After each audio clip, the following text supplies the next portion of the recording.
नमस्कार दोस्तों, स्वागत है आपका वन नोट क्लासेज में। इस क्लास में हम सीईटी के क्वेश्चन आंसर सॉल्व करेंगे। तो चलते हैं हम सीईटी में जितना भी जो सिलेबस है उससे रिलेटेड जितने भी क्वेश्चन होंगे हम इस क्लास में उन सबको सॉल्व करेंगे। तो चलते हैं। आगे बढ़ने से पहले आप चैनल को सब्सक्राइब कर लीजिएगा। इस जो ये सीईटी की जो टेस्ट सीरीज है, जो क्वेश्चन पेपर का सॉल्यूशन है, उनमें हम 10,000 क्वेश्चन को लेके आएंगे जो कहीं ना कहीं आज सीईटी के एग्ज़ाम के लिए आपके लिए सही होगा। सीईटी के अलावा ये जो क्वेश्चन है, जो राजस्थान के जो भी कॉम्पिटिटिव एग्ज़ाम है जिसमें राजस्थान जीके या फिर इंडिया जीके पूछा जाएगा, उनमें बहुत ज़्यादा आपके लिए सहयोगी होगा। तो एक बार फिर मैं आपसे निवेदन करता हूँ कि चैनल को सब्सक्राइब कर लीजिएगा और वीडियो को ज़्यादा से ज़्यादा लाइक करिएगा। तो चलते हैं, हम क्वेश्चन पे आते हैं। फर्स्ट क्वेश्चन है, निम्नलिखित में से कौन हल्दी घाटी के युद्ध में महाराणा प्रताप की तरफ से युद्ध में शामिल हुआ? तो महाराणा प्रताप की तरफ से कौन शामिल थे? हकीम खान शूर। ठीक है। हल्दी घाटी का युद्ध है जो किसके बीच में लड़ा गया था? ये अकबर और, सॉरी एक मिनट, ये युद्ध है वो लड़ा गया था अकबर और महाराणा प्रताप के बीच में। ठीक है। वर्सेस ये, ठीक है।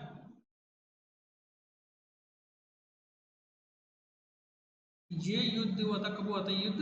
18 जून। डेट याद रख लेना, कभी कभी बड़े एग्जाम में भी इसको पूछ लिया जाता है, छोटे एग्जाम में भी इनको पूछ लिया जाता है। महाराणा प्रताप की सेना का नेतृत्व हकीम का सूर भामाशाह ने किया था। ठीक है। भामाशाह भी कहते इनकी नेता, इनकी जो सेना थी उनके प्रमुख लीडर थे, उनमें से माने गए भामाशाह को। जबकि मुगल सेना का जो सेनापति कौन था? मानसिंह। ठीक है। जयपुर का आमेर का राजा मानसिंह मुगल सेना का सेनापति था। इस युद्ध में क्या हुआ था? इसमें इसमें महाराणा प्रताप की हार हुई थी। ठीक है, ऐसा माना जाता है कुछ ग्रंथों, कुछ कवियों, कुछ लेखकों द्वारा। इस युद्ध को जो जेम्स टोड है, उन्होंने, जेम्स टोड ने इस युद्ध को मेवाड़ की थर्मोपोली कहा है। ठीक है, मेवाड़ की थर्मोपोली युद्ध, थर्मोपल्ली युद्ध। ठीक है। तो ये फर्स्ट क्वेश्चन के बारे में हमने डिस्कस किया है। हम इसको थोड़ा सा मिटा देते ताकि नेक्स्ट क्वेश्चन का हम सॉल्यूशन कर सकें। इस तरीके से हम 10,000 क्वेश्चन को सोल्व करेंगे और इसी के साथ ही 10,000 क्वेश्चन का मतलब है कि हम 40,000 ऑप्शन को भी क्या करेंगे, इसमें सोल्व आउट करेंगे। और ऑप्शन को सोल्व आउट करने के साथ साथ हम उसके बारे में भी आपको जनरल नॉलेज की जानकारी देंगे। तो इस तरीके से आपके कहीं ना कहीं पूरा सिलेबस, अगर आप नोट्स या फिर किताब नहीं पढ़ के अगर एक दो चार बार इन क्वेश्चनों को करके जाते हो तो आपका वैसे भी एग्जाम निकलने की संभावना 70% आपकी कंप्लीट होगी। तो चलते हैं नेक्स्ट क्वेश्चन पर। निम्नलिखित में से मिलान कीजिए। ठीक है, सुमिलित कीजिए। सोनी जी की नसिया, सोनी जी की नसिया आपके दिमाग में पहले बताइएगा कहाँ पे होगी? अजमेर में। ठीक है। 84 खंभों की छतरी, ये होगी बूंदी में। बड़ापा कहाँ होगा? बड़ापा होगा जैसलमेर में। सुनहरी कोटी टोंक में। इसका करेक्ट आंसर क्या होगा? इसका करेक्ट आंसर होगा वन का फोर। वन का फोर कौन सा? सॉरी सोनी, वन का थ्री। ये दो ए और बी में वन का थ्री आ रहा है, तो सी और डी बिल्कुल नहीं होगा। ठीक है। और 84 खंभों की फोर, तो ये फिर यहाँ पे फोर आ रहा है। बड़ा बाग थ्री, बड़ा बाग जैसलमेर, तो टू किस में आएगा? बी इसका करेक्ट आंसर होगा। ठीक है। चलते हैं नेक्स्ट क्वेश्चन में। निम्नलिखित में से कौन सा युग्म सुमेलित नहीं है? दुर्ग और अलाउद्दीन खिलजी के आक्रमण के समय का इस क्वेश्चन में डिस्कस किया गया है। रणथंभौर हम्मीर देव, चित्तौड़ राणा रतन सिंह, सिवाना मालदेव, ठीक है, जालोर कानड़ देव। जो सिवाना से थे वो कौन थे बताओ, आपके माइंड में बताओ कौन थे सिवाना से? सिवाना से था सातल देव। कौन थे? सातल देव, ठीक है। रणथंभौर पे अलाउद्दीन खिलजी ने 1301 में आक्रमण किया था, ठीक है। चित्तौड़गढ़ में जो किया था वो कब किया था? 1303 में, ठीक है। कब किया था? 1303 में, ठीक है। और कानड़ देव जालोर में ये किया था 1311 में, ठीक है। 1311 में इन्होंने आक्रमण किया था जालोर के अंदर। और सिवाना है वो सिवाना पे इन्होंने 1308 में किया था, ठीक है। तो नेक्स्ट चलते हैं अपन नेक्स्ट क्वेश्चन पे। 4th नंबर का क्वेश्चन है, निम्नलिखित में से कौन सा त्योहार एक कैलेंडर वर्ष में सबसे बाद में आता है? तो सबसे बाद में विक्रम संवत के अनुसार कौन सा त्योहार सबके बाद में आता है? देखो इसमें क्या होता है, सबसे पहले आता है गणगौर, ठीक है। चैत्र मास में विक्रम संवत के अनुसार सबसे पहले कौन सा महीना आता है? चैत्र। लास्ट में आता है वो था फाल्गुन, ठीक है। तो इसमें सबसे पहले अंतिम गणगौर सबसे पहले आता है, ठीक है। सबसे फर्स्ट पे गणगौर आता है, उसके बाद में आता है रक्षाबंधन दूसरा, थर्ड पे आता है कृष्ण जन्माष्टमी और फोर्थ पे सबसे लास्ट में होली आती है, ठीक है। तो इसका करेक्ट आंसर होगा ए। नेक्स्ट आता है राजस्थान। 5th नंबर का क्वेश्चन है, राजस्थान राज्य मानवाधिकार आयोग के अध्यक्ष एवं सदस्य की चयन सूची में निम्नलिखित में से कौन नहीं होते हैं? तो कौन नहीं होते बताइए, ठीक है। इनकी जो लिस्ट है इनमें होते हैं मुख्यमंत्री इनमें होता है, ठीक है। विपक्ष का नेता होता है, गृह मंत्री नहीं होता, ठीक है। तो राज्यपाल भी चयन सूची में राज्य मानवाधिकार आयोग की चयन सूची में सम्मिलित होता है। तो चलिए इसके बारे में कुछ फैक्ट पढ़ लेते हैं। जो राजस्थान राज्य मानवाधिकार आयोग का जो गठन हुआ वो कब हुआ है? 18 जनवरी 1919 में, 1999 में, ठीक है। ये अधिसूचना जारी हुई थी इसके अंदर। और ये जो प्रावधान था ये 1993 में के प्रावधान के अनुसार लाया गया था, जिसमें क्या बोला गया था, इसमें 1+4 सदस्य होंगे, ठीक है। और ये जो एक मिनट, ये जो आयोग था वो क्रियाशील कब हुआ था? ये आयोग ने काम करना कब किया था, शुरू किया था? क्रियाशील आयोग 2000 में ये काम करना शुरू कर दिया था इस आयोग ने, ठीक है। इसमें हमने डिस्कस कर लिया कि मुख्यमंत्री होता है और राज्य विधानसभा का विपक्ष का नेता शामिल होता है, ठीक है। तो सॉरी सॉरी इसमें इसका सही आंसर होगा गृह मंत्री इसका सदस्य होता है, ठीक है। और राज्यपाल इसका सदस्य नहीं होता, ठीक है।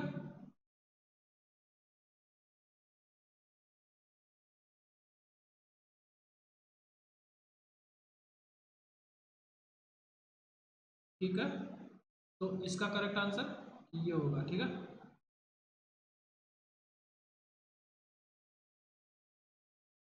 नेक्स्ट चलते हैं अपन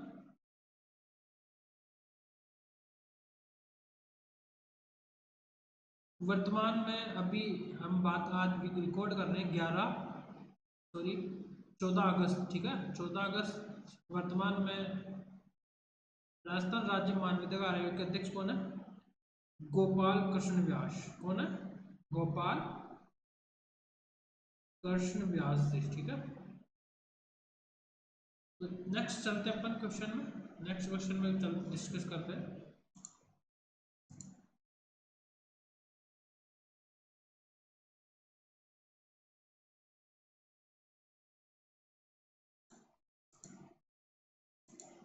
नेक्स्ट क्वेश्चन है, विख्यात लोक नाट्यकार नानूराम किस ख्याल से संबंधित है? तो आप बता दीजिएगा। पहले क्या है, शेखावटी से थे, जयपुरी ख्याल से थे, तुर्रा ख्याल से थे और कुचामणी ख्याल से थे। तो कौन से ख्याल से थे? ये थे शेखावटी ख्याल से, ठीक है। शेखावटी ख्याल से। और कौन कौन से नाटककार, लोक नाटककार थे? इनमें नानूराम तो मुख्य है ही, एक दूलिया राणा। कौन? दूलिया राणा प्रमुख है एक तो, एक सोहनलाल, सोहनलाल, ठीक है। और एक बंसी बनारसी, ठीक है। ये प्रमुख लोक नाट्यकार नानूराम शेखावटी ख्याल से ये प्रमुख लोक नाट्यकार प्रसिद्ध है या फिर संबंधित रहे। नेक्स्ट क्वेश्चन आता है, राव जेतसिरो छंद ग्रंथ की रचना किसने की थी? तो बताइए। राव जेतसिरो छंद की ग्रंथ की रचना की थी बीटू सूजा ने, ठीक है। ये जो ग्रंथ है वो कौन सी भाषा में है? डिंगल भाषा में, ठीक है। ये कौन सी भाषा में? डिंगल भाषा में ये ग्रंथ है। और बीटी सूजा ने क्या किया था? इसकी रचना की थी। और इस ग्रंथ में किस चीज के बारे में डिस्कस किया गया है? इसमें किया गया बीकानेर पर मुगल शासक बाबर के पुत्र कामराज ने आक्रमण किया था उस समय के बारे में इसका वर्णन है, ठीक है। उस समय क्या हुआ था, बीकानेर के शासक राव जैत सिंह ने उस युद्ध को क्या किया था? जीता था, ठीक है। उस युद्ध में राव जैत सिंह ने उस युद्ध को जीता था कामरान के विरुद्ध। तो इसलिए क्या किया गया है, बीटू सूजा ने उस युद्ध को चित्रित या फिर रचित किया है, इसीलिए उन्होंने राव जेसिरो छंद नामक ग्रंथ की रचना की है, ठीक है। नेक्स्ट चलते हैं। 8th क्वेश्चन है, निम्नलिखित में से कौन सा युग्म सुमेलिखित नहीं है? ठीक है। तो ये लोक देवता और उनकी माताओं को क्या करना, अपने को सुमेलित करना है। तो तेजाजी राम प्यारी, ठीक है। और रामदेव जी मीणादे, बाबूजी कमला देवी। ये ऐसा क्वेश्चन है, इसमें जो पश्चिमी राजस्थान के लोगों को आसानी से बता सकते हैं, जो पढ़े लिखे भी नहीं है, ठीक है। देखो इस क्वेश्चन में होगा, तेजा जी की माता का नाम क्या था? राम प्यारी नहीं था। तेजा जी की जो माता थी उनका नाम था राम कबरी, ठीक है। राम कबरी उनके माता का नाम था। और उनका जन्म कब हुआ था तेजा जी का? जनवरी 1074 में, ठीक है। तो इस बात को कितने साल हो गए? 1000 साल हो गए इस बात को, 1100, ठीक है। उनके पिताजी का नाम था तेजा जी के तारण जी धोलिया, ठीक है। तारण जी धोलिया, ठीक है।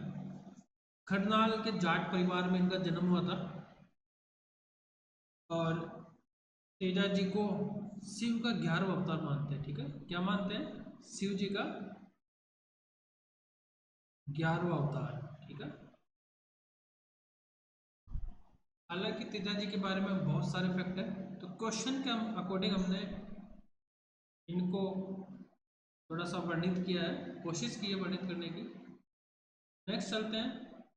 9th क्वेश्चन है, संप्रदाय को प्रमुख गद्दी के साथ हमें मिलान करना है। तो बिश्नोई संप्रदाय है वो मुकाम तलवा, ठीक है। जम्बो जी इनके क्या है, प्रवर्तक थे, ठीक है। जम्बो जी, गुरु जम्बो जी, ठीक है। जाम्बो जी, जाम्बो जी इनके प्रवर्तक थे। जसनाती जो संप्रदाय है वो कतरियासर में, इनके जो संप्रदाय इस संप्रदाय के जो प्रवर्तक थे वो कौन थे, जसनाथ जी, ठीक है। जसनाथ इनके वो थे प्रवर्तक। दादू पंत ये नरेना में है, जयपुर में है। दादू दयाल ने, दादू दयाल इस संप्रदाय के, दादू दयाल इस संप्रदाय के प्रवर्तक थे। राम स्नेही सिंगतल इनमें क्या थे, इनके प्रवर्तक थे हरिराम, ठीक है। हरिराम इनके, ये रामानंद के शिष्य थे। तो चलते हैं, इसका आंसर क्या होगा, इसका आंसर है सी, ठीक है। इसका आंसर होगा सी।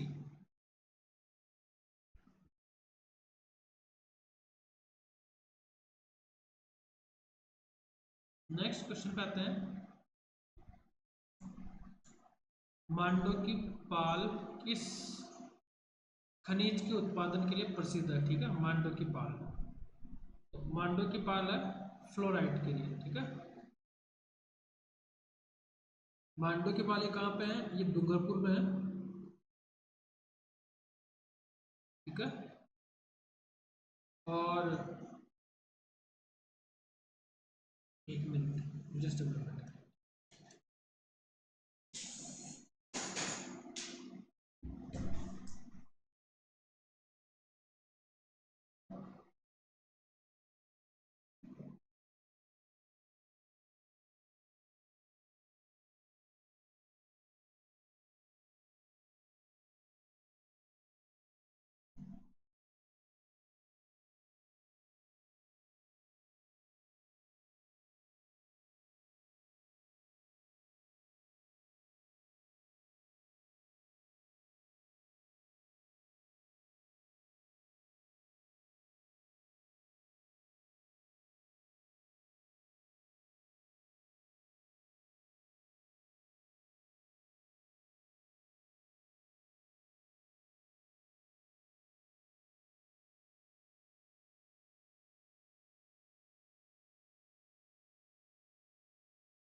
सॉरी,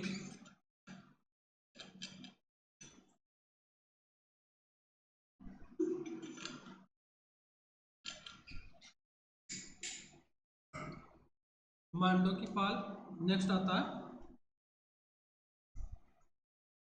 मुंशी प्रेमचंद ने किसको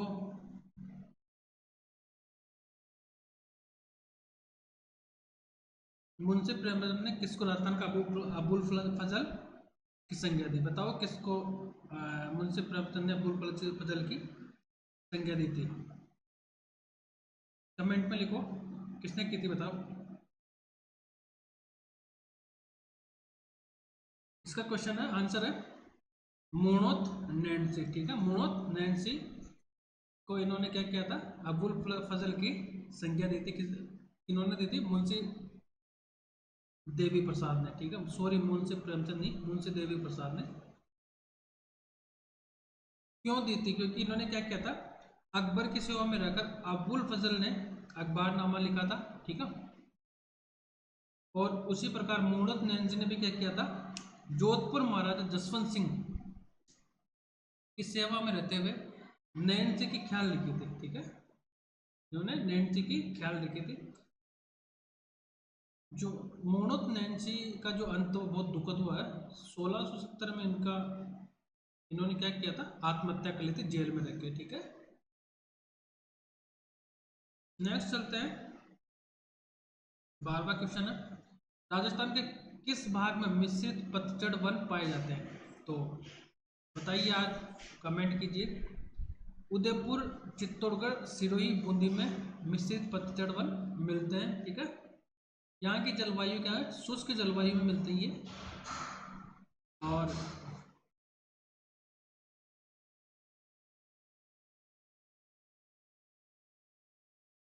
और ये क्या है कि सर्वाधिक क्षेत्र में पहले में राजस्थान में। ठीक है, सर्वाधिक क्षेत्र में। नेक्स्ट चलते हैं, 13वां क्वेश्चन है, इस चित्रशैली में पशु पक्षियों की बहुतायत रहती है? ठीक है, तो इसका सही आंसर है बूंदी। बूंदी चित्रशैली में क्या था, पशु पक्षियों का बहुतायत चित्रित किया गया है। नाथद्वारा जो शैली है उनमें, नाथद्वारा में हिरण और गाय, हिरण और गाय का ज्यादा चित्रित किया गया है। जयपुर जो शैली है उसमें किया गया था पेड़ पौधे, इसमें भी पेड़ पौधे, पीपल और वटवृक्ष। ठीक है, और बीकानेरी जो शैली है उनमें किया गया था कोवा, चीतल और ऊंट का बीकानेर शैली में अधिक चित्रण किया गया था। ठीक है, तो नेक्स्ट आते हैं 14 नंबर जो क्वेश्चन है, नर्मदा नहर परियोजना से लाभान्वित राजस्थान के जिले कौन कौन से? ठीक है, तो नर्मदा से जो नहर है उनमें सबसे ज्यादा कौन कौन से जिले लाभान्वित है? जालोर और बाड़मेर। ठीक है, नर्मदा नहर जो परियोजना है उनमें 4 राज्यों का क्या है, भागीदारी है। ठीक है, 4 राज्यों की भागीदारी कौन कौन से हैं ये? एक तो हो गया ये राजस्थान। ठीक है, दूसरा हो गया गुजरात। ठीक है, तीसरा हो गया एमपी। ठीक है, और चौथा हो गया महाराष्ट्र। ठीक है, शॉर्ट फॉर्म में लिख देता हूँ एमएच। ठीक है, महाराष्ट्र।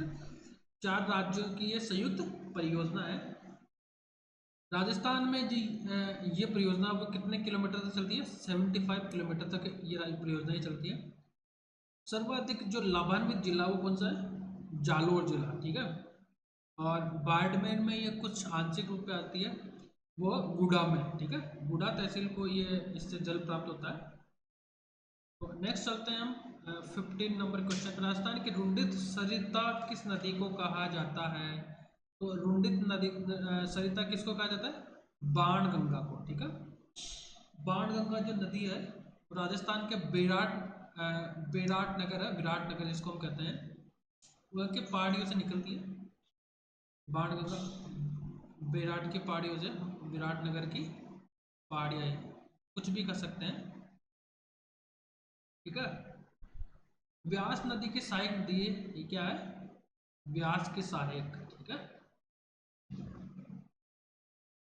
और इसकी लंबाई कितनी है? 240 किलोमीटर इसकी लंबाई है। राजस्थान की ये रुंडित नदी या रुंडित सरिता की के नाम से भी जाना जाता है इसको, ठीक है। नेक्स्ट आते हैं 16वां, लोक नाट्य रमत किस क्षेत्र में संबंधित है? तो ये किससे संबंधित है? ये लोक नाट्य रमत, रमत होता है बीकानेर से संबंधित, ठीक है। बीकानेर जैसलमेर में, बीकानेर और जैसलमेर में लोक नाट्य किया जाता है रमत। होली और सावन के महीनों में इनमें ये लोक नाट्य किया जाता है, होली स्पेशल। और रमत के जो प्रसिद्ध कवि है, जो प्रसिद्धि रमत को प्रसिद्धि दिलवाई है, वो किसने दिलवाई है? तेज कवि ने, ठीक है, तेज कवि। बहुत इंपॉर्टेंट क्वेश्चन है। अन्य जो इसके जो कलाकार हो कौन कौन से हैं इसके अलावा तेज कवि के? तुलसीदास जी, तुलसीदास जी।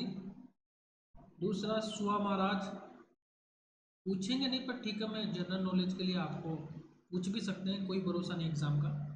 तीसरा फागू महाराज, ठीक है, तीसरा फागू महाराज, ठीक है। तो आप 16 क्वेश्चन में ये इससे संबंधित फैक्ट को आप ध्यान में रखिएगा।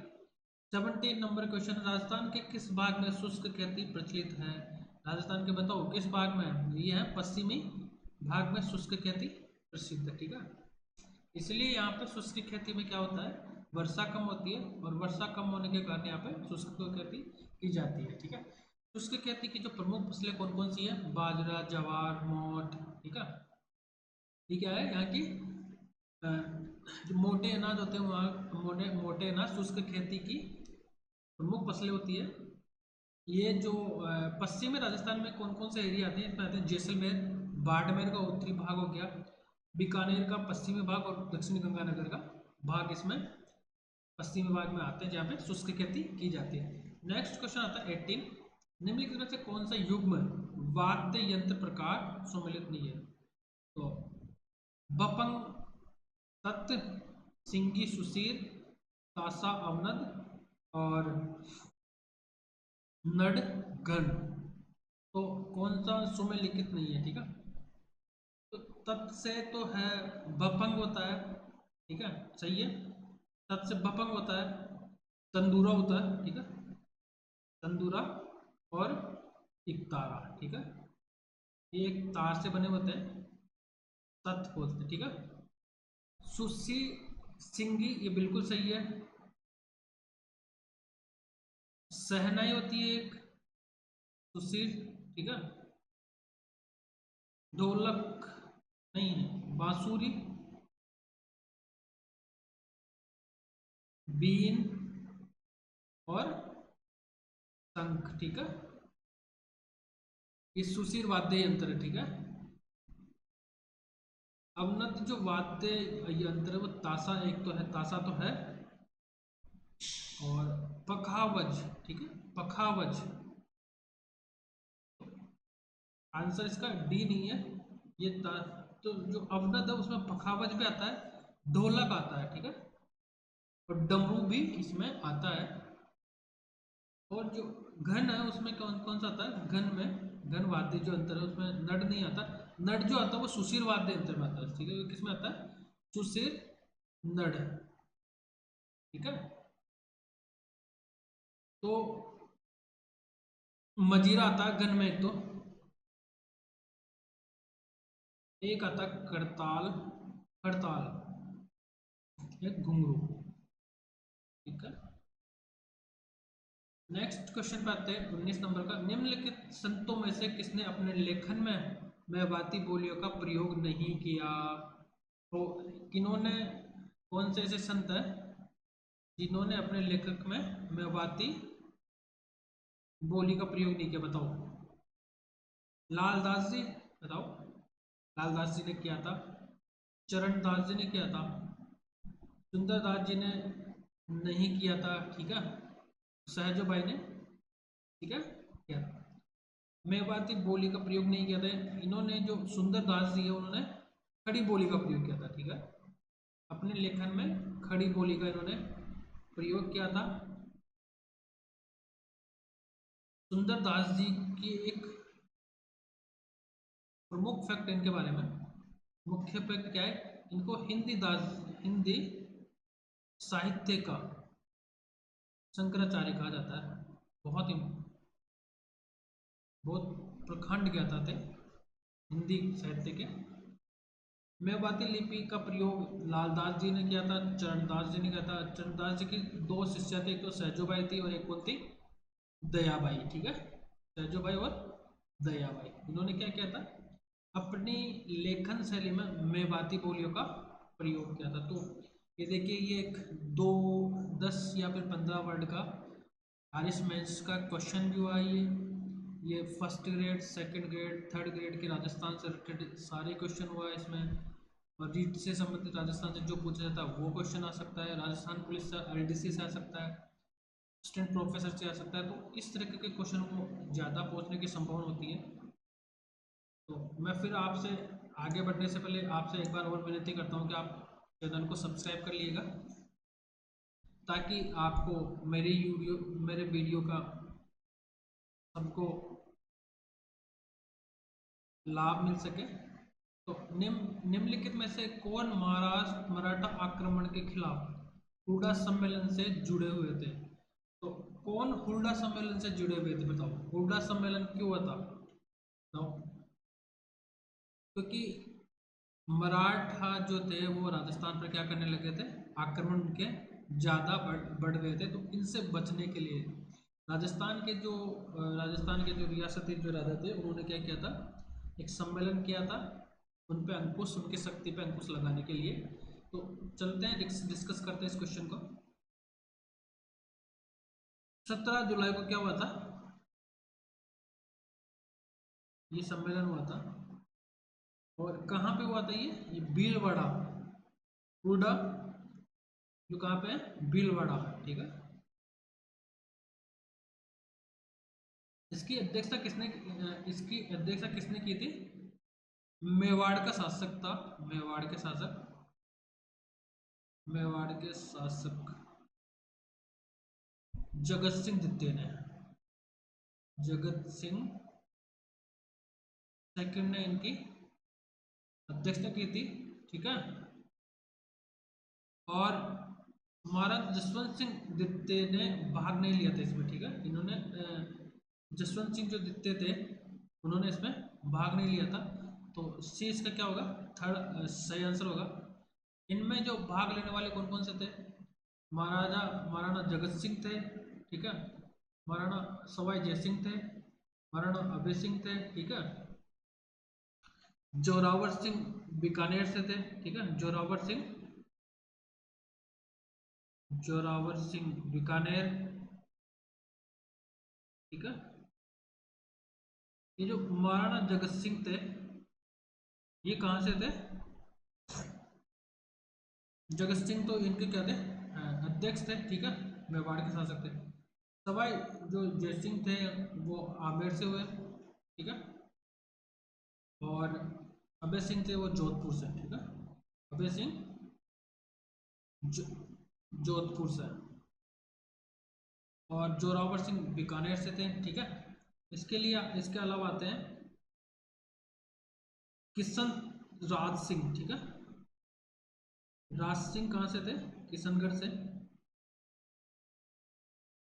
ये पूछ सकते हैं मिलान में, आगे वाले क्वेश्चन में पूछ सकते हैं। और दुर्जन सिंह, दुर्जन साल, ये कोटा से थे। ठीक है, दलेल सिंह, बूंदी से थे ये। ठीक है, गोपाल दास, गोपाल दास ये थे करौली से। ठीक है, कहाँ से, करौली से थे। भक्त सिंह ये थे नागौर से। ठीक है, तो ये क्या हुआ है, हुडा सम्मेलन में इन लोगों ने क्या किया था, भाग लिया था।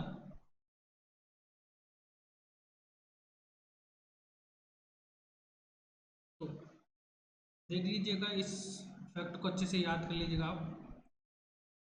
इसको मैं मिटा देता हूँ, पॉज करके आप वीडियो को सही से लर्न कर सकते हो।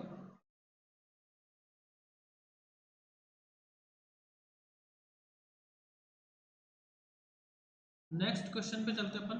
21 नंबर का क्वेश्चन है, निम्नलिखित में से कौन सा युग्म आरटीडीसी के होटल का नाम है। ठीक है, तो आरटीडीसी के होटल कौन कौन सी है। कजरी जो है वो आरटीडीसी की होटल है। ठीक है, बिल्कुल सही है। मुंबल जैसलमेर की बिल्कुल सही है।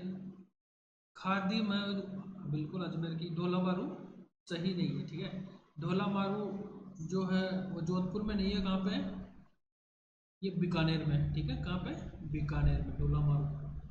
आरटीडीसी की क्या है, होटलें हैं। नेक्स्ट क्वेश्चन पे चलते हैं, कौन सा कूट सुमेलिखित नहीं है। तो कौन सा कूट सुमेलिखित नहीं है। मामा जी के घोड़े, ठीक है, दाबू प्रिंट, लाख का काम, अजरक प्रिंट। अजरक प्रिंट बाड़मेर बिल्कुल सही है, करेक्ट है। लाख का काम लक्ष्मणगढ़ इंद्रगढ़ बिल्कुल सही है। ठीक है, दाबू प्रिंट अकोला बिल्कुल सही। तो उदयपुर, दाबू, अकोला, उदयपुर।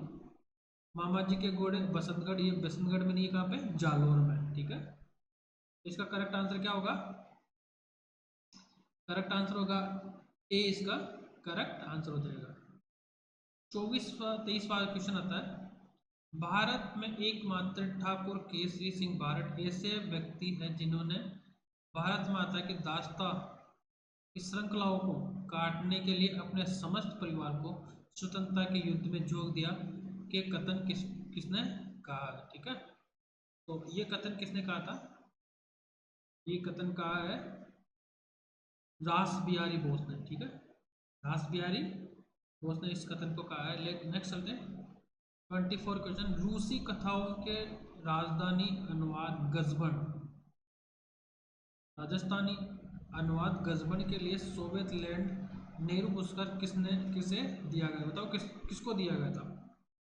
ये दिया गया था कोमल कोठारी को। ठीक है, गजबन के लिए। ठीक है, लक्ष्मी कुमारी जो चुंडावत है उनको राजस्थान साहित्य में योगदान के लिए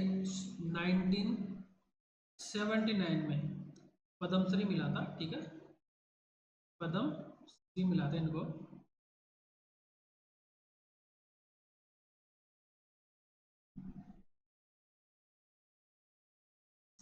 और लक्ष्मी कुमारी चुंडावत है, उनकी जो जीवनी है वो एक विदेशी महिला ने लिखी थी। उनका नाम क्या था, फ्रांसेस टेप्ट।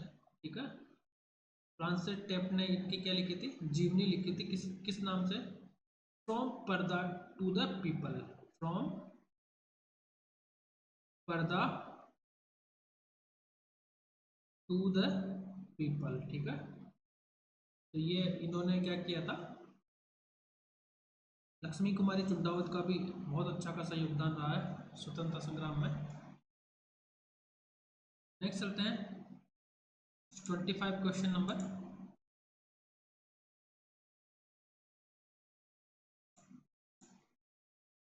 गवर्नर जनरल बेंटिंग ने अजमेर में देशी राजाओं का दरबार कब आयोजित किया था, बताइए कब आयोजित किया था।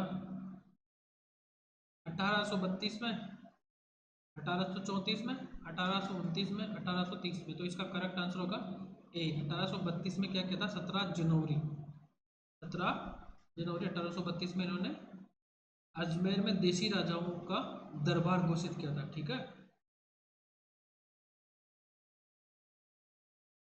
इन जो बेंटिंग ने अजमेर में जब दरबार घोषित किया था तो वहां पर पहुंचने वाले जो राजा कौन कौन से थे, वहाँ यहाँ पे पहुंचने वाले राजा थे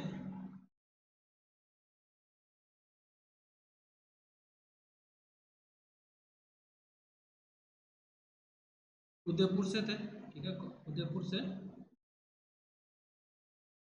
जसवंत सिंह, सॉरी जवान सिंह यहाँ से के राजा थे। बूंदी से पहुंचने वाले राजा कौन से थे, राजा राम, राजा राम सिंह। ठीक है, जयपुर से पहुंचने वाले थे, जयपुर से सवाई जय सिंह।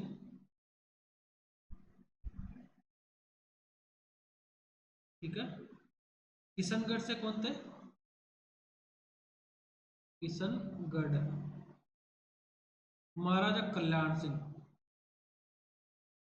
कल्याण सिंह किशनगढ़ से थे। टोंक से थे आमिर खान पिंडारी, आमिर खान। और कोटा से कौन थे? राम सिंह, ठीक है, महाराव राम सिंह।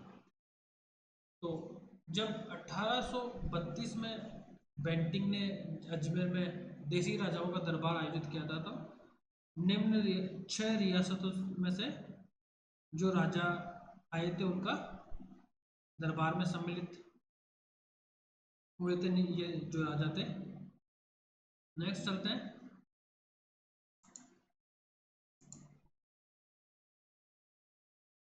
नेक्स्ट क्वेश्चन 26 है। धौलपुर प्रजामंडल की स्थापना किसने की थी? ठीक है, धौलपुर प्रजामंडल की स्थापना किसने की थी?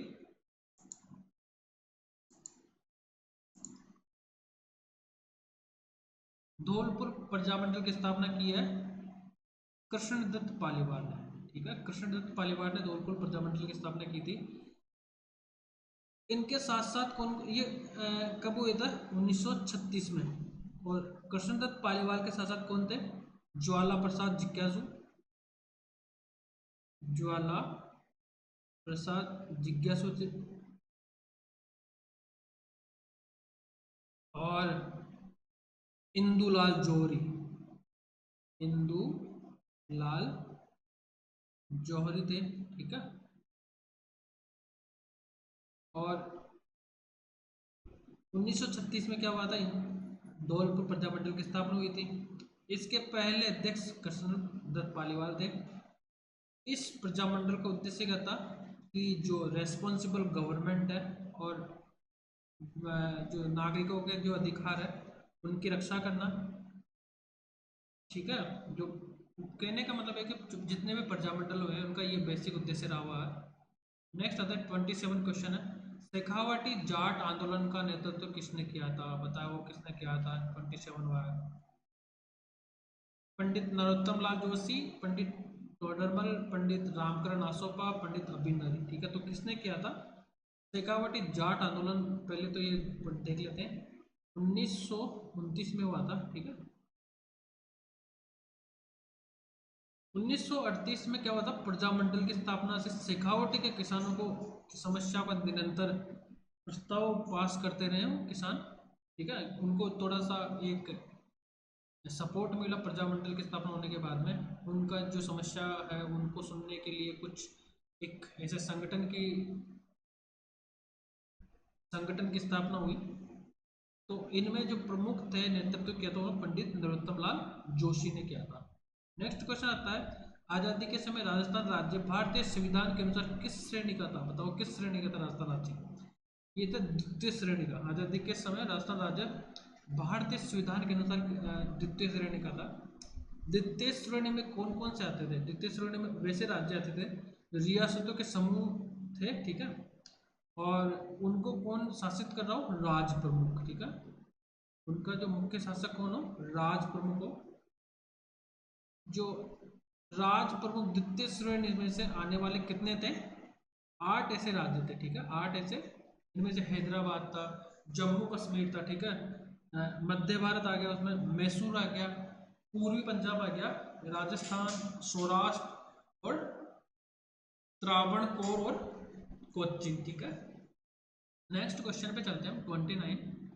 सामाजिक एवं राजनीतिक चेतना के लिए स्वामी दयानंद ने राजस्थान की पहली यात्रा कब की थी? बताओ कब की थी? पहली यात्रा की थी उन्होंने जून 1865 में। ठीक है, जून 1865 में उन्होंने पहली यात्रा की थी। करौली में ये पहली यात्रा थी, राजस्थान के करौली में। इसके अलावा उन्होंने किशनगढ़, ठीक है, किशनगढ़, जयपुर, पुष्कर और अजमेर, ठीक है, यात्रा की। और वहां पर उन्होंने क्या किया? उन्होंने व्याख्यान भी दिए थे। ठीक है, दयानंद सरस्वती ने दूसरी बार कब किया था? ये पहली बार तो 1865 में किया था, दूसरी बार 1881 में दूसरी बार आए थे पहली बार तो 1 मिनट, ठीक है। पहली बार तो ये 1865 जून में, दूसरी बार 1881 में आए थे भरतपुर में, ठीक है। कब? भरतपुर में आए थे। आर्य समाज ने राजस्थान में धार्मिक, सामाजिक, राजनीतिक और शिक्षा के क्षेत्र में जागृत किया था, चेतना को जागृत किया था, ठीक है इन्होंने। नेक्स्ट क्वेश्चन पे आते हैं अपन 30।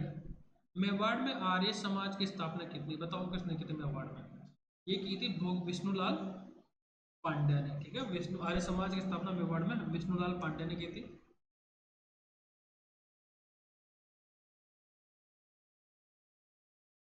आर्य समाज की जो स्थापना थी वो किसने किया था? स्वामी दयानंद सरस्वती ने, ठीक है। लेकिन मेवाड़ में जो किया था विष्णुलाल पांड्या ने किया था। पांड्या से करने से पहले हालांकि क्या है, जो दयानंद सरस्वती थे उन्होंने राजस्थान में दौरे कर चुके थे वो, ठीक है। 1883 में उदयपुर में दयानंद सरस्वती को ने परोपकारिणी सभा की स्थापना की थी, ठीक है। दयानंद सरस्वती ने परोपकारिणी 1883 में। नेक्स्ट क्वेश्चन पे चलते अपन। कौन सा कूट सुमेलिखित नहीं है, ठीक है। तो प्रथम चरण 18 अप्रैल 1949 में हुआ था, बिल्कुल सही है। द्वितीय चरण 30 मार्च 1900, नहीं बिल्कुल 25 मार्च को हुआ था, ठीक है। 25 मार्च को द्वितीय चरण हुआ। पांचवा चरण हो 15, बिल्कुल सही है। और छठा ही है, तो 20 का करेक्ट आंसर है, ठीक है। 18 इसका दिन ऐसे चलता है, 18, 25, 18, ठीक है। फिर आता है 30, फिर इसका आधा, फिर इसका आधा, ठीक है। ऐसे चलता है, ठीक है। 26 और फिर 1। 18 अप्रैल, 25 मार्च, 18 मार्च, 25 अप्रैल, 25 मार्च, 18 अप्रैल, 30 मार्च, 15 मई, ठीक है। तो 7 नहीं आएगा इसमें। 26 जनवरी और 1 नवंबर, 1 नवंबर, ठीक है। 7 नहीं आएगा। 18, 25, 18, तो मार्च किन किन में आएगा? 1, 2 और 3। 30 मार्च तो वैसे भी हम राजस्थान दिवस मनाते हैं, क्योंकि इस दिन क्या हुआ था, बड़े क्षेत्रों का विलय हुआ था। इसी से क्या हुआ था, जो प्रेजेंट का जो राजस्थान है उसका 70 से 80% 30 मार्च को क्या हुआ था, बन चुका था। तो इस तरीके से इन डेटों को याद करते हैं, 18, 25, 18, 30, 15, 26, 1, ठीक है।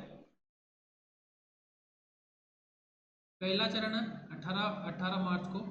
25 मार्च 1949 को दूसरा चरण है। 18 अप्रैल 1948, ठीक है। 18 अप्रैल 1948, ठीक है। ये भी 48 है, 48, और ये भी 48 है। तो 3 48, 2 49, ठीक है, और 1 50, ठीक है। तो वैसे भी कर सकते हो, 48 3, फिर 2, फिर 1, ठीक है।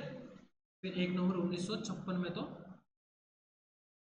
जो प्रेजेंट की जो राजस्थान की जो स्थिति वो थी। नेक्स्ट चलते हैं अपन। राजस्थान राज्य की अंतर्राष्ट्रीय सीमा की लंबाई कितनी है, बताओ अंतर्राष्ट्रीय सीमा की लंबाई कितनी है? 1070 है, 4850 है, 1869 और 5920 है। तो बताओ, इसका करेक्ट आंसर होगा ए, ठीक है। ए इसका करेक्ट आंसर होगा। नेक्स्ट चलते हैं, कर्क रेखा राजस्थान में के निम्नलिखित में किन जिलों से होकर निकलते हैं, ठीक है। तो बांसवाड़ा और डूंगरपुर इसका करेक्ट आंसर है। नेक्स्ट आता है 34। वर्तमान में अरावली पर्वत विद्यमान है कहाँ? अरावली पर्वत विद्यमान है कहाँ, कैसे विद्यमान है वो? ये है बलित है, या फिर संग्रहित पर्वतों के रूप में, अवशिष्ट के रूप में ये पाई जाए, बनी हुई है राजस्थान में। पर्वत का विस्तार है उत्तर पूर्व से दक्षिण पश्चिम की ओर दिल्ली से लेकर अहमदाबाद तक है, ठीक है। 800 किलोमीटर इसकी लंबाई है, ठीक है। ये सबसे प्राचीनतम पर्वत श्रृंखला है।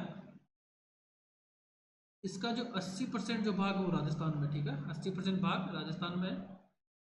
और इसका सिरोही 7 जिलों में, राजस्थान के 7 जिलों में इसका विस्तार है। सिरोही, उदयपुर, राजसमंद, अजमेर, जयपुर, दौसा, अलवर, इनमें क्या है, इनका विस्तार है। और गुरु शिखर इसकी सर्वोच्च चोटी है, सर्वोच्च शिखर है, जिसकी ऊंचाई कहते हैं 1722, ठीक है।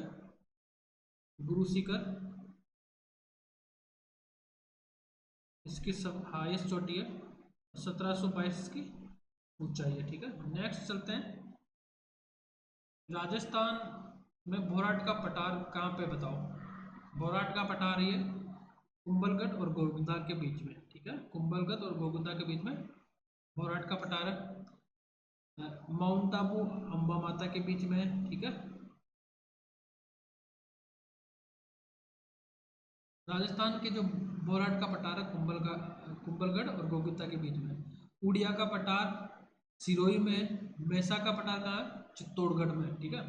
बीजासन का पठार भीलवाड़ा में, लसाड़िया का पठार कहाँ पे, उदयपुर में, ठीक है। और आबू का पठार माउंट आबू में, ठीक है। तो ये क्या है कि राजस्थान के इम्पोर्टेंट पठार है का कौन कौन से, एक तो हो गया भोराट का पठार जो कहाँ पे, उदयपुर में, ठीक है, कुंभलगढ़ और गोविंदा के बीच में आता है। उड़िया का पठार हो गया सिरोही में, मेसा का पठार कहाँ पे, चित्तौड़गढ़ में, बीजासन का पठार कहाँ हो गया, भीलवाड़ा में, लसाड़िया का पठार कहाँ हो गया, उदयपुर और प्रतापगढ़ में, ठीक है। नेक्स्ट क्वेश्चन आता है, सिरोही जिले में तीव्र ढाल युक्त उबड़ खाबड़ पहाड़ियों को स्थानीय भाषा में क्या कहते हैं, बताओ क्या कहते हैं। 26वां क्वेश्चन है, इसको भाकर कहा जाता है। ऊपर उबड़ खाबड़ जो ढाल युक्त जो भाग उसको सिरोही जिले में क्या कहा जाता है, भाकर, ठीक है। नेक्स्ट चलते हैं, वाकल, वात्रक, मेसवा, हथमती, ये कौन सी नदी की सहायक नदी है, ये साबरमती की सहायक नदी है, ठीक है। 37। नेक्स्ट, साबरमती जो नदी है उसके बारे में कुछ पढ़ लेते हैं। ये राजस्थान के जो साबरमती जो बेसिन राजस्थान के मध्य दक्षिणी भाग में स्थित है। साबरमती नदी का उद्गम कहाँ है, उदयपुर में, ठीक है, राजस्थान में उदयपुर में साबरमती नदी का उद्गम स्थान है। यह नदी राजस्थान के बहते हुए गुजरात में प्रवेश करती है, राजस्थान से बहते हुए गुजरात में चली जाती है। और गुजरात की राजधानी गांधीनगर साबरमती के तट पर क्या है, स्थित है। 1915 में क्या हुआ था कि महात्मा गांधी ने साबरमती के तट पर साबरमती आश्रम की स्थापना की थी। तो ये साबरमती नदी से क्या है रिलेटेड कुछ इंपॉर्टेंट फैक्ट है जो आपके एग्जाम में संभावित हो सकते हैं।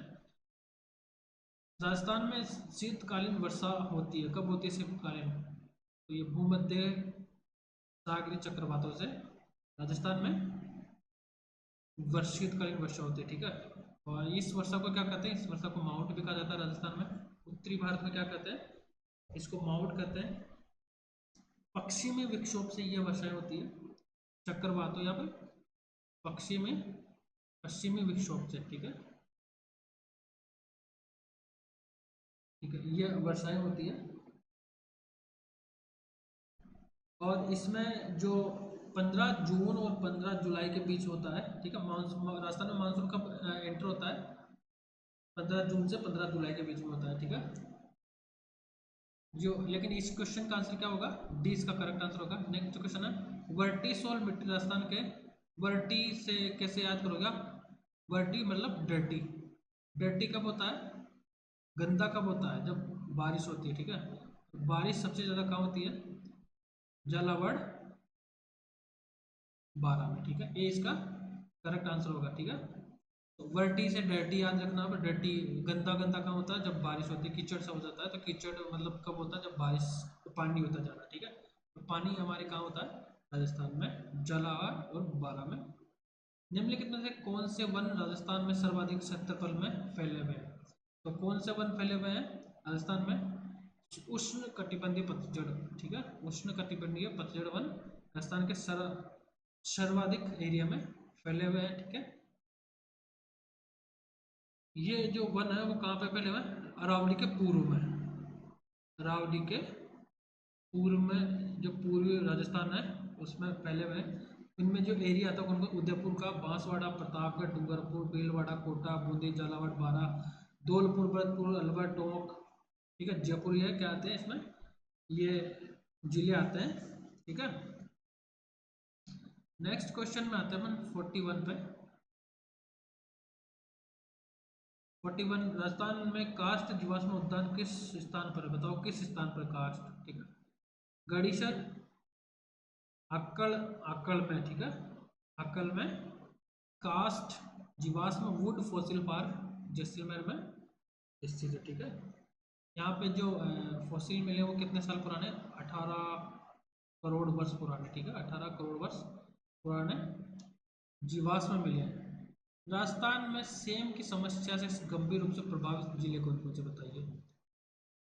राजस्थान के सेम से संबंधित हनुमानगढ़ और गंगानगर, ठीक है। सेम की समस्या क्या होती है, जो नहरों से पानी का सप्लाई होता है उससे क्या होता है कि आसपास की जो जमीन होती है वो क्या होती है, दलदली हो जाती है, जिसके कारण वहाँ की जो लैंड है, मृदा वो क्या हो जाती है, कार्य करने योग्य, या फिर वो मृदा प्रभावित हो जाती है, कृषि के कारण नहीं, कृषि के लायक वो मृदा नहीं रह पाती, दलदली वो मृदा हो जाती है। तो 43 का आंसर होगा, 42 का आंसर होगा बी, हनुमानगढ़ और गंगानगर, ठीक है। राजस्थान में मसालों के समग्र उत्पादन में कौन से जिले अग्रणी, बताओ कौन कौन से जिले अग्रणी है। तो कोटा और झालावाड़ क्या है,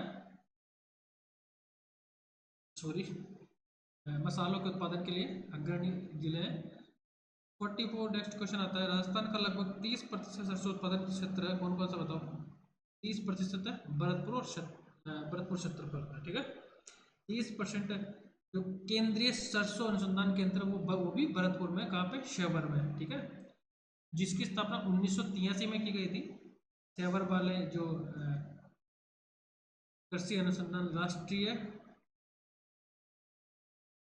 सरसों अनुसंधान केंद्र, ठीक है, ये भरतपुर में है, सेवर में। 1983 में जब भारत वर्ल्ड कप जीता था तब इसकी स्थापना की गई थी, ठीक है। अब 45वां क्वेश्चन आता है, वर्ष 2012 की पशु गणना के अनुसार राजस्थान में सबसे अधिक पशु संख्या कहाँ पे, बताओ।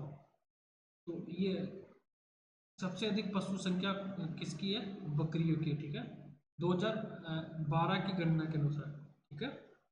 2019 की गणना के अनुसार राजस्थान में कितनी बकरियां हैं, 20.79, ठीक है, और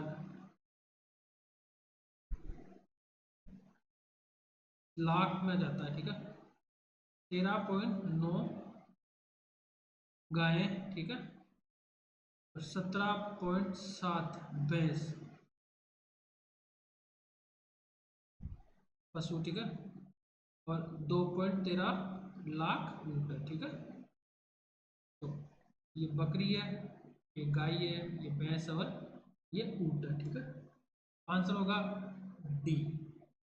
ये जो मैंने आंकड़े बताए हैं ये वाले, ये 2019 से रिलेटेड है, ठीक है? 2019 की जनगणना से रिलेटेड। तो क्वेश्चन लेटेस्ट जो जनगणना उससे पूछने के ज़्यादा चांसेस है।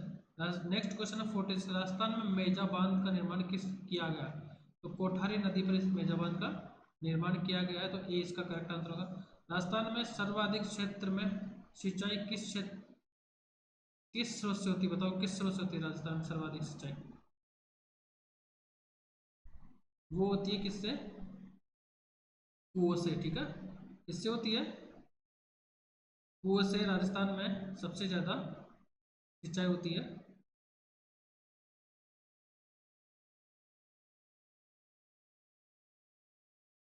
और सिंचाई किस स्रोत से होती है, सॉरी सॉरी सॉरी सॉरी,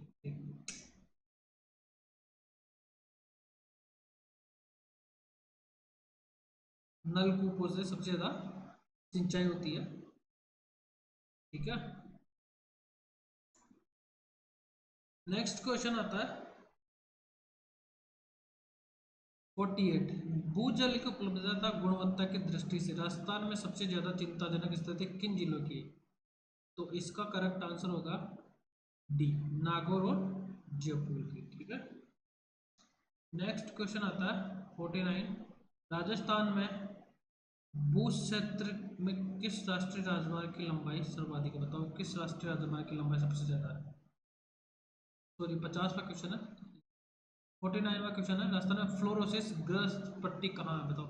ये नागौर और अजमेर में इसका करेक्ट आंसर।